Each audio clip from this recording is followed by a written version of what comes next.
Assalamualaikum warahmatullahi wabarakatuh. Perkenalkan nama saya Natasha Mulia dengan NIM 2104253. Di sini saya akan memenuhi tugas dari matkul Sistem Informasi Manajemen pertemuan ke-11 yaitu mengenai implementasi sistem informasi administrasi kependudukan dalam pengurusan kartu tanda penduduk elektronik. Perkenalkan sebelumnya nama saya Natasha Maria dengan NIM 1042053. Baiklah, terdahulu saya ingin menjelaskan bahwa jurnal tersebut penulisnya itu John Frederick Purba, Usman Taringan, Irwan Nasution, dan Agung Suharyanto pada tahun 2019. Baiklah, berikut resumenya, yaitu pada pendahuluan, yaitu mengenai suatu instansi pemerintah yang sudah seharusnya melakukan pelayanan negara yang sesuai dengan berdasarkan pada Undang-Undang Kenegaraan Indonesia Nomor 25 Tahun 2009 tentang Pelayanan Negara, dan undang-undang itu sebagai penduduk bukan pelanggan dan berorientasi kepada pelayanan negara. Dalam penyelenggaraan suatu negara tetap saja memperhitungkan aspek kependudukan baik dalam hal merumuskan kebijakan ataupun dalam manifestasi program-program pembangunan yang ada. Selanjutnya, dalam melakukan kegiatan yang berkaitan dengan pembangunan kependudukan sebagai sebuah sistem kependudukan, bagian yang tak terpisahkan dari administrasi, pemerintahan, dan negara dalam memberikan jaminan kepastian hukum dan perlindungan terhadap hak-hak individu penduduk. Perlindungan dari pelayanan negara melalui penerbitan dokumen kependudukan seperti nomor induk kependudukan, kartu tanda penduduk elektronik, dan itu sangat berguna bagi perumusan kebijakan, perencanaan, dan pelaksanaan berbagai program pembangunan. Dengan adanya hal itu, mempermudah penyelenggaraan administrasi kependudukan dengan adanya sistem pelayanan kependudukan dan pencatatan sipil yang terintegrasi dapat merealisasikan database penduduk. Pelayanan database dapat mempermudah para pegawai dalam melakukan pelayanan kepada masyarakat, meski masih banyak kendala yang dihadapi pemerintah kecamatan. Akan tetapi, di dalam lingkungan Dinas Kependudukan dan Catatan Sipil Kota Medan, penerapan database ini sudah mulai dilakukan dalam memberikan pelayanan publik. Selanjutnya, teknologi informasi menjadi sangat penting dalam memberikan layanan yang cepat dan aman. Prinsip-prinsip yang memberikan dukungan tersebut melalui rancangan bangun, alur data, dan proses akhir pada rancangan infrastruktur kemudian dibangun dan dikembangkanlah SIAK. SIAK ini untuk memfasilitasi penerbitan nomor induk kependudukan nasional sebagai nomor identitas tunggal yang melekat pada setiap dokumentasi kependudukan dan sebagai kunci akses untuk verifikasi dan identifikasi jati diri seseorang yang sangat berguna di dalam mewujudkan efisiensi dan efektivitas pelayanan publik. SIAK diimplementasikan dan terdiri dari komponen yang berupa aplikasi pendaftaran penduduk dan pencatatan sipil dengan menggunakan sistem database dan jaringan komunikasi. Aplikasinya yaitu aplikasi pendaftaran penduduk dan pencatatan sipil dibangun dalam rangka pelayanan pendaftaran penduduk dan pencatatan sipil.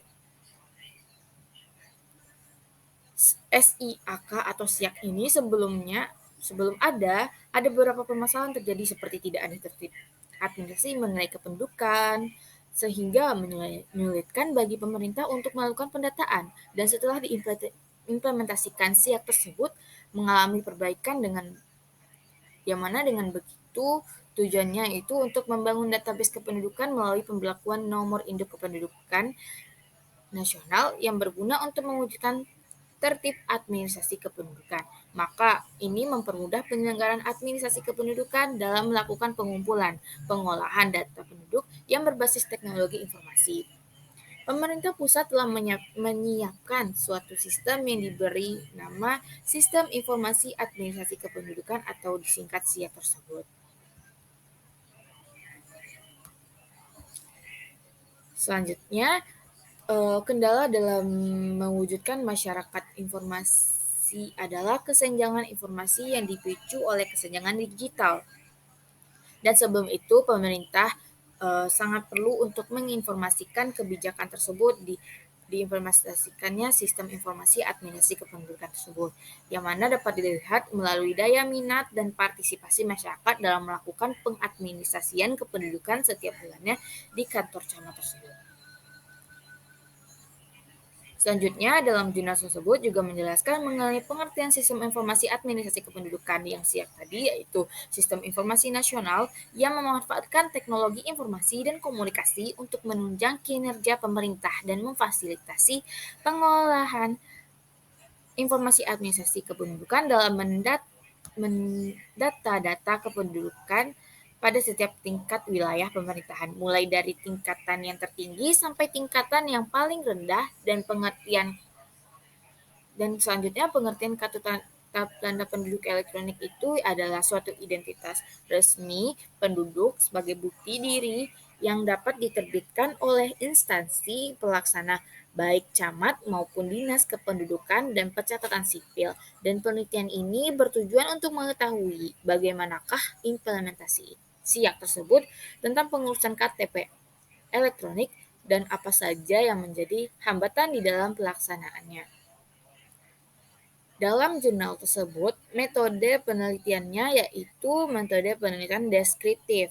Metode ini menjelaskan masalah atau objek tertentu secara rinci dan dengan pendekatan kualitatif, yang mana untuk meneliti pada kondisi objek yang alamiah, di mana peneliti adalah sebagai instrumen kunci. Teknik pengumpulan datanya dilakukan dengan triangulasi, yang mana gabungan analisis data bersifat induktif, dan hasil penelitian kualitatif tersebut lebih menekankan makna daripada generalisasi. Selanjutnya, fokus dari penelitian ini yaitu yang pertama, implementasi sistem informasi administrasi kependudukan kecamatan dalam pengurusan KTP elektronik. Yang kedua, faktor penghambat pada implementasi SIAK tentang kepengurusan KTP elektronik, dan mana lokasi penelitian ini di Kecamatan Kota Medan. Selanjutnya, metode yang digunakan dengan analisis data model Miles dan Habermas yang dijabarkan dalam 4 tahap, yaitu pengumpulan data, reduksi data, dan 3 penyajian data sebagai kumpulan informasi tersusun yang memberikan kemungkinan adanya penarikan kesimpulan atau pengambilan tindakan. Baiklah, selanjutnya,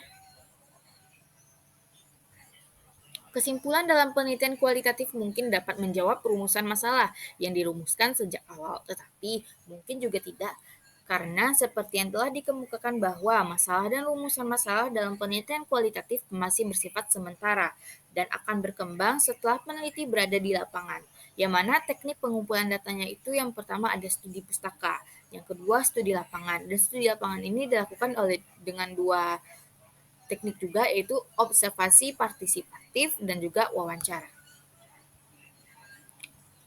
Baiklah, kita lanjut pada hasil dan pembahasannya, di mana hasil dan pembahasannya itu yang pertama mengenai implementasi sistem informasi administrasi kependudukan, yang mana di sini dijelaskan peran aparatur sipil negara dalam pelayanan mengimplementasikan pengurusan KTP elektronik ini pada masyarakat. Ini diwujudkan untuk dapat meningkatkan pemerintahan yang baik, yang mana kita berharap bisa menciptakan pemerintahan good governance dalam pelayanan publik terhadap masyarakat tersebut, dan juga keberhasilan diimplementasikannya sistem informasi administrasi kependudukan ini dalam pengurusan KTP-EL setelah 6 kelurahan itu Petisah Hulu, Babura, Merdeka Darat, Padambulan, dan Titi Rantai yang telah mensosialisasikan dan melaksanakan pengurusan KTP elektronik ini.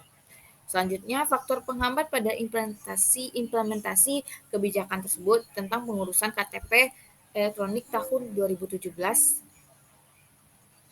yaitu kurangnya sosialisasi dan pemahaman masyarakat tentang SIAK, kurangnya kesesuaian dan cara mengkomunikasikan atau penyampaian informasi secara jelas dan tepat dengan melakukan koordinasi komunikasi di antara pihak-pihak yang terlibat dalam suatu proses implementasi.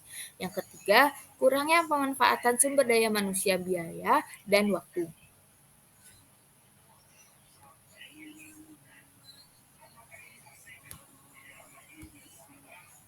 Baiklah, lanjutannya yaitu kurangnya integritas dalam hal kedisiplinan sebagai karakteristik agen pelaksanaan yang mencakup struktur birokrasi, norma-norma, dan pola-pola hubungan yang terjadi dalam birokrasi dalam menjalankan tugas dan tanggung jawab sebagai pelaksana kebijakan. Jadi di dalam implementasi tersebut adanya komunikasi antar organisasi terkait dengan kegiatan-kegiatan pelaksanaan yang mana dilakukan dengan melalui transformasi atau penyampaian informasi kebijakan publik. Penyampaian ini kepada masyarakat dan kelompok atau organisasi lain. Selanjutnya dibutuhkan juga sumber daya dan dukungan elit politik yang juga sumber daya ekonomi yang penting untuk keberhasilan jalannya program seperti adanya modal yang cukup. Lalu sumber daya manusia, yang mana manusia yang dibutuhkan ini manusia-manusia yang terdidik dan yang mana sangat diperlukan dalam pengimplementasian kebijakan tersebut. Lalu selanjutnya adanya struktur birokrasi, yang mana struktur birokrasi ini adalah bagian yang memiliki tugas dan tanggung jawab yang bertugas dalam melaksanakan kebijakan yang memiliki pengaruh besar terhadap pelaksanaan kebijakan. Baiklah, sekian dari saya mengenai uh, implementasi sistem informasi administrasi kependudukan dalam pengurusan kartu tanda penduduk elektronik. Sekian dari saya. Mohon maaf bila ada salah kata. Wabillahi taufiq wal hidayah. Wassalamualaikum warahmatullahi wabarakatuh.